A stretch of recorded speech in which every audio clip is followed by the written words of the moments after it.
Hoje à noite quero ler o texto do meu novo livro. Você encontra isso em Josué 24:15. Escolham hoje a quem vocês servirão, se aos deuses que seu pai serviu na região além do rio, ou aos deuses dos amorreus, em cuja terra vocês moram. Mas quanto a mim e a minha casa, serviremos ao Senhor. Quanto a mim e a minha casa, serviremos ao Senhor. Ele fez uma escolha. Ora, Josué liderou o povo de Israel após a morte de Moisés. Ele era um grande general. E agora, no final de sua vida, ele reuniu todo o povo em Siquém. Agora, Siquém ficava entre duas montanhas. Uma era a montanha da lei, e a outra era outra montanha. E entre essas duas montanhas, eles se reuniram. Agora, a história de Israel sempre teve altos e baixos. Por algum tempo, eles serviam ao Senhor e depois voltavam aos seus velhos hábitos e voltavam aos seus antigos ídolos. E nesse caso foi Baal.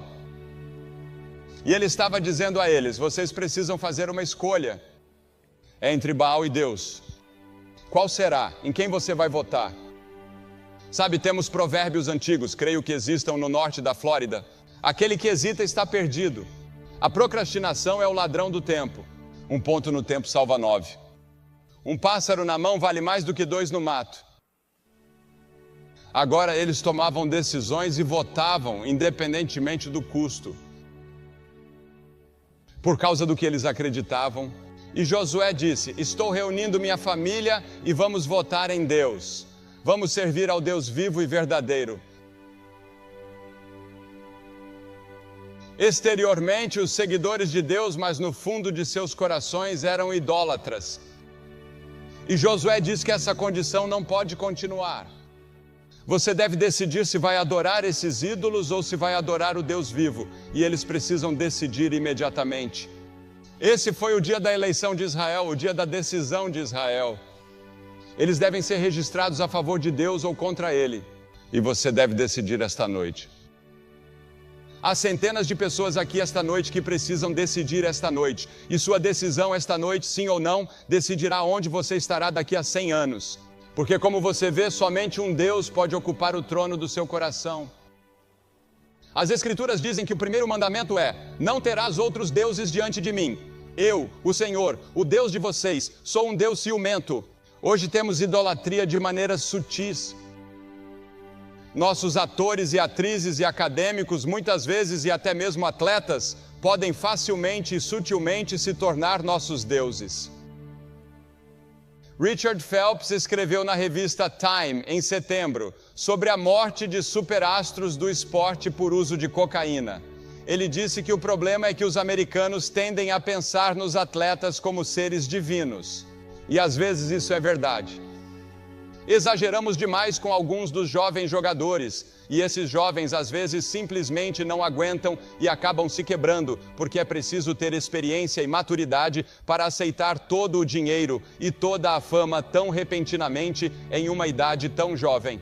E Paulo ensinou que um cristão é alguém que se voltou para Deus, deixando os ídolos para servir ao Deus vivo e verdadeiro. Mas, independentemente do que o povo fizesse, Josué disse: quanto a mim e a minha casa, serviremos ao Senhor. Não me importa se toda a equipe se voltar contra Deus. Não me importa que todos vocês se voltem para a idolatria. Minha casa e eu serviremos ao Deus vivo e verdadeiro. Você já disse isso alguma vez? Você já disse: vou servir a Cristo, não importa o que meus colegas pensem, o que meus colegas de classe pensem, o que as pessoas com quem trabalho pensem ou meus vizinhos pensem. Robert Browning exclamou: há 100 anos que o negócio da vida é feito de escolhas terríveis. Temos que fazer algumas dessas escolhas em nossa vida. Adam teve que fazer essa escolha. Ele iria construir seu mundo com Deus e ter paz e justiça no mundo?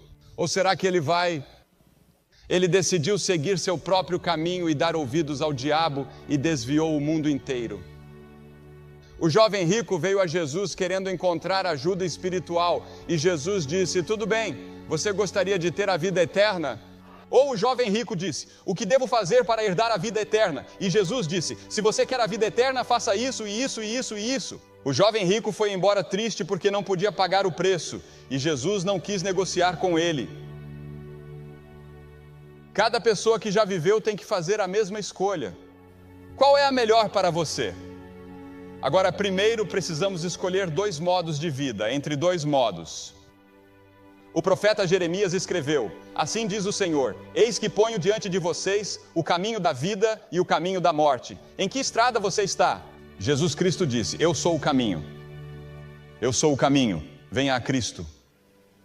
Ele dará a você uma nova força, um novo poder, uma nova alegria, uma nova paz e um novo propósito de vida. Há um caminho que ao homem parece direito, diz a Bíblia, mas o fim dele são os caminhos da morte. A estrada em que você está parece correta. O caminho que você escolheu parece correto. Parece muito bom. Aquele negócio em que você está, aquela escola em que você está parece tão bom. Mas um dia desses, a menos que esteja comprometido com Cristo e com a vontade de Deus, você logo descobrirá que está no caminho errado. Algumas pessoas dizem: bem, se eu seguir minha consciência, isso não é suficiente? Não, porque sua consciência pode estar morta. Muitas pessoas têm a consciência morta. Mas quando você vem a Jesus Cristo, Ele ressensibiliza a consciência. Veja, você conta uma mentira quando é criança e sua consciência o incomoda. Agora você pode olhar uma pessoa diretamente no rosto e contar uma mentira, e isso não o incomoda nem um pouco. Havia uma época em que fazia coisas que o perturbavam, agora pode fazê-las sem incômodo. Você pensa, bem, não é tão ruim assim. Sua consciência não incomoda você. Por quê? Porque sua consciência foi queimada ou está morta. Mas quando você vem a Cristo, Ele lhe dá uma nova consciência para que você possa ser sensível às coisas erradas. As pessoas dizem: bem, sendo sincero, se eu for sincero na vida, isso não é suficiente? Não, isso não é suficiente. Você pode ser sincero. Certa vez, quando eu estava doente, minha mãe foi muito sincera e me deu iodo por engano. Ela pensou que estava me dando remédio para tosse, mas estava errado, sinceramente errado. Ou eles dizem: bem, se eu faço tantas coisas boas para as pessoas, sorrio para elas e sou amigável com elas, você não acha que Deus entende se eu cometer um pequeno pecado de vez em quando? Ele entenderá. Ele é um bom Deus. Ele é um Deus amoroso e tudo isso. Não, Deus não entende. Se você conhece Cristo, então esses pecados são perdoados. Mas você sabe, não somos salvos por nossa bondade e nossas próprias obras, certo? Venho de um país, a França, onde muitas pessoas pensam que são salvas por suas boas obras. Isso lhes foi ensinado desde a infância como parte da religião. Mas você não é salvo por boas obras. Você é salvo pela graça de Deus, pois é pela graça que somos salvos, por meio da fé, que não vem de vocês, nem das obras, para que ninguém se glorie. Se eu fosse salvo por minha própria bondade, chegaria ao céu e andaria por lá, me gabaria e diria: veja o que fiz para chegar até aqui. Eu era um bom menino. Mas todos nós somos pecadores, nenhum de nós merece estar no céu. Deus diz que devemos ser tão santos quanto Ele, não posso ser tão santo quanto Deus.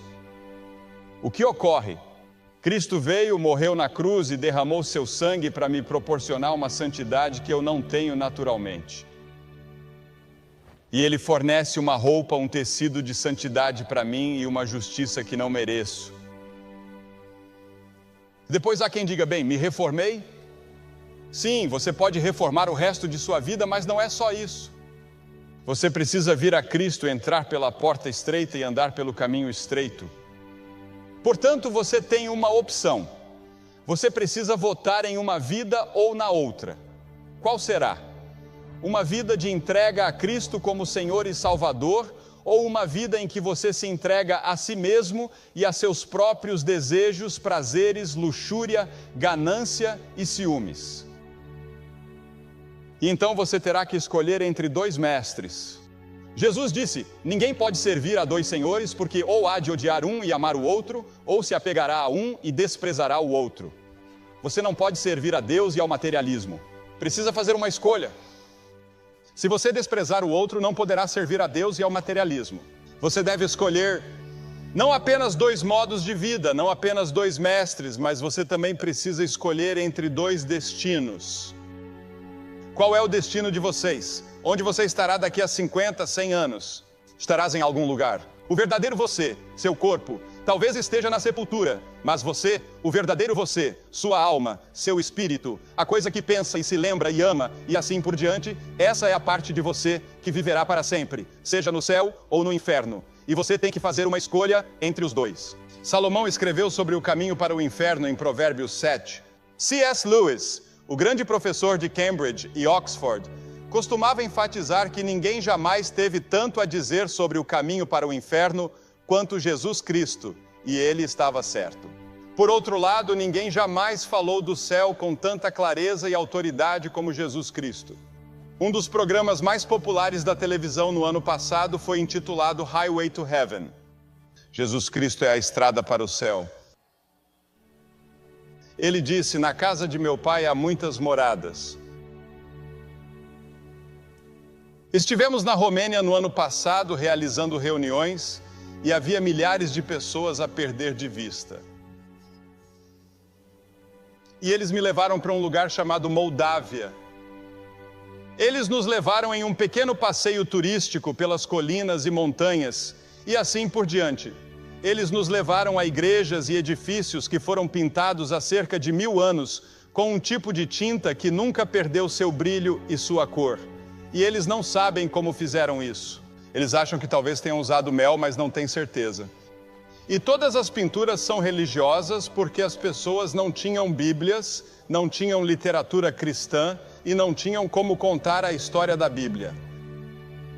Assim, eles ensinavam a Bíblia com pinturas nas laterais dos edifícios. E você pode ver toda a história da Bíblia. E vi uma pintura em um lindo azul e com várias cores que duraram 1000 anos. E pensei comigo mesmo, olhe para isso. Era a imagem de uma escada que ia do fogo do inferno até onde Jesus estava, no topo da escada, no paraíso. E lá embaixo havia demônios subindo a escada, puxando-os, tentando levá-los para as chamas. E sobre eles estavam os anjos que os ajudavam a subir a escada. E eu pensei que isso é um pouco como, pode ser distorcido, pode não ser teologicamente exatamente correto, mas eles tiveram a ideia, porque há uma batalha constante pela sua alma o tempo todo. Você sabe, sua alma é importante para o diabo. Ele quer sua alma, ele pagará qualquer preço, e alguns de vocês estão vendendo a alma tão barato, que aproveitaria ao homem ganhar o mundo inteiro e perder a sua própria alma. O diabo lhe dará o mundo inteiro se você o seguir. Mas alguns de vocês o seguirão e ele não lhes dará nada. Você está apenas seguindo-o porque é como o porco que segue o homem que está deixando cair o feijão, indo para o curral de abate. A cada pouco ele deixa cair um feijão e o porco vai atrás dele. E você nem mesmo pensa que está seguindo o diabo na direção errada. Sim, Jesus Cristo é a estrada para o céu. Mas saiba que ninguém vem ao Pai senão por mim, disse ele. E então essa escolha ou esse voto que você faz tem de ser você mesmo. Você mesmo deve fazer esse voto. Quanto a mim e a minha casa, serviremos ao Senhor. Não conheço nenhuma, mas acho que uma das músicas mais populares do ano é Papa Don't Preach, da Madonna. Agora, Josué não hesitou nem por um momento em pregar para aquelas pessoas. Ele disse que quanto a mim e a minha casa, ele estava votando em Cristo, em Deus. Ele sabia que não poderia escolher as tribos de Israel. Eles devem escolher por si mesmos. Ele teve que escolher por si mesmo. O homem é um ser social. No entanto, há um santuário interno dentro de nós, onde nos retiramos de toda a comunhão, de todas as influências. Há uma arena solitária nas profundezas de seu coração, onde a maior batalha da vida deve ser travada sozinho. Você não pode decidir sobre Cristo. Nem seus pais, nem a igreja podem decidir por você. Seus amigos não podem fazer isso por você. Sua namorada, seu namorado não pode ir para você. Você precisa fazer isso sozinho. Você deve assumir o compromisso. Uma das músicas mais populares, de acordo com a Billboard, chama-se Lonely Alone, e isso é verdade. Solitário e sozinho? E isso está nessa parte de você. E quando você votou, você mesmo teve que dar seu próprio voto.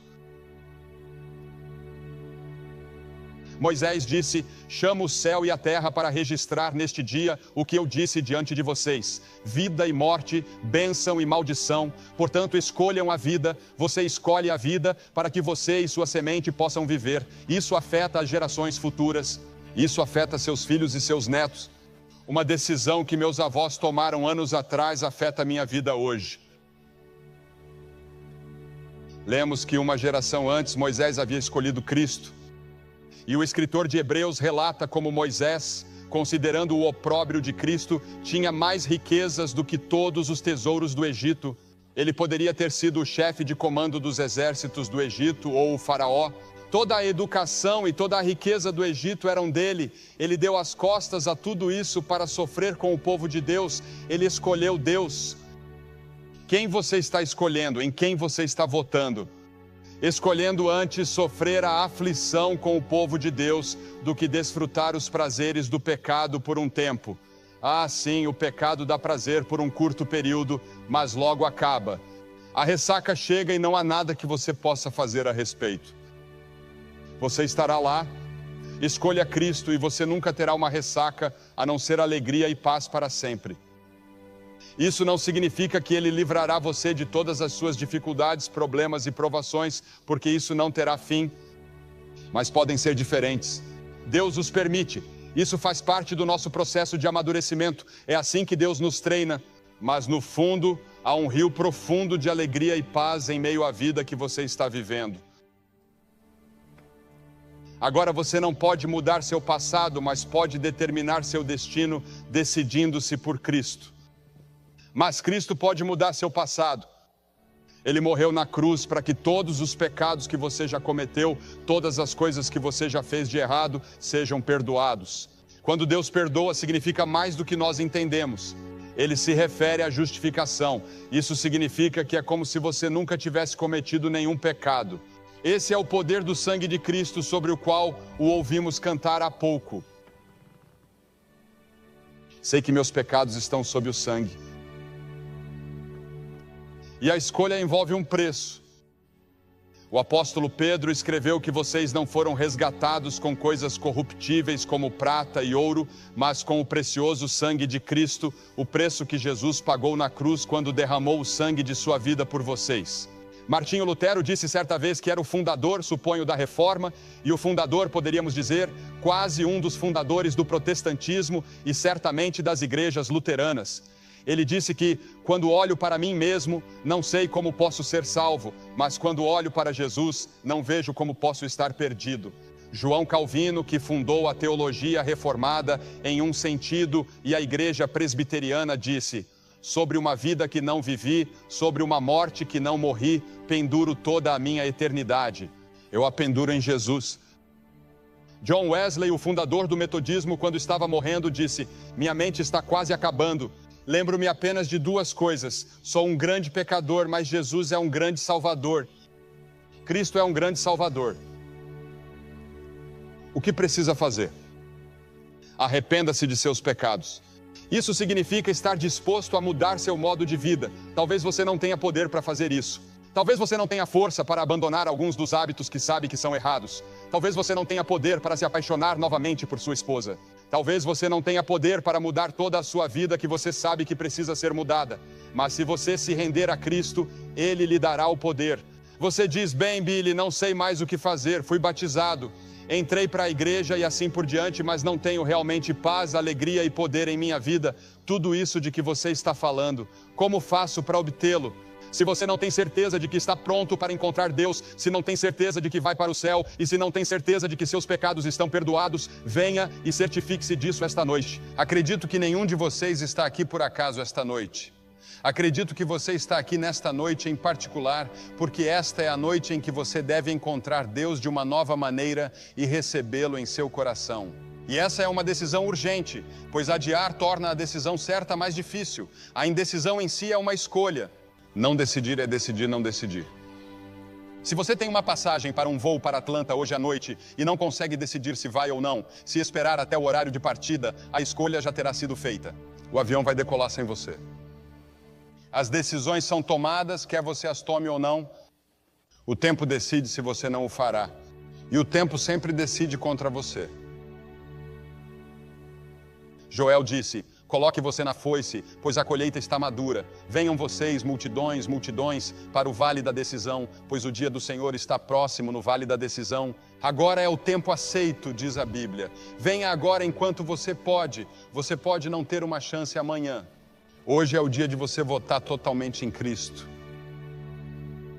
Sir Walter Scott, a mais importante das 3 letras do idioma inglês, ele disse que eram N-O-W. Ora, Bartimeu era um homem cego. Jesus estava passando por sua cidade, a pequena cidade de Jericó, e ele era cego. E teve um momento em que clamou e disse: Jesus, tem misericórdia de mim. Jesus, filho de Davi, tem misericórdia de mim. E as Escrituras dizem que alguém lhe disse que era Jesus, que Jesus de Nazaré estava passando. Ele aproveitou aquele momento. Acredito que toda essa cruzada foi planejada, orada e organizada. E fomos trazidos aqui talvez só para você. Quando cheguei aqui, eu disse às pessoas que achava que tínhamos vindo para Tallahassee por causa de uma pessoa. Não sei quem é essa pessoa, mas você pode ser a pessoa e valeria a pena todo o esforço para você, porque veja bem, Cristo teria morrido na cruz se não houvesse ninguém além de você. Nos penhascos escarpados e castigados pelas ondas da costa oeste da Escócia, um homem estava coletando os ovos das aves marinhas que fazem seus ninhos. Ele havia sido descido do topo do penhasco por uma corda até a borda onde estavam os ninhos. Mas em um momento de descuido, ele deixou a corda escapar de sua mão. Ele sabia que o primeiro balanço da corda seria sua única chance e com todas as forças de seu corpo e mente, pulou para a corda. Ele a aproveitou e foi salvo. A corda está balançando em sua direção, a corda da salvação da cruz e do túmulo vazio. Deus está dizendo: aproveite. A Bíblia diz: chegará um dia em que me invocarão, mas eu não responderei. Eles me buscarão de madrugada, mas não me acharão, porque odiaram o conhecimento e não escolheram o temor do Senhor.